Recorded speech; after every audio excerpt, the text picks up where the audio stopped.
বন্ধুরা, আমি বাজারে গিয়েছিলাম, কি কি বাজার করলাম সেটা দেখাবো।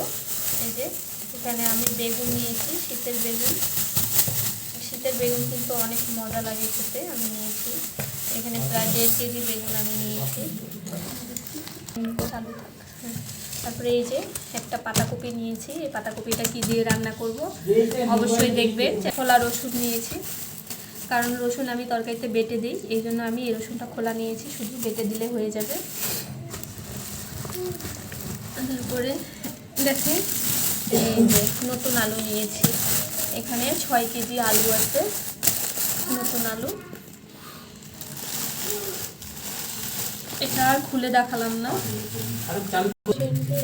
এখানে নিয়েছি পুরানা আলু, তারপরে নিয়েছি এখানে পেঁয়াজ সহকারে পেঁয়াজের পাতা, আর নিয়েছি হচ্ছে নতুন পেঁয়াজ। এই ছিল আমার বাজার। কেমন লাগলো অবশ্যই জানাবেন।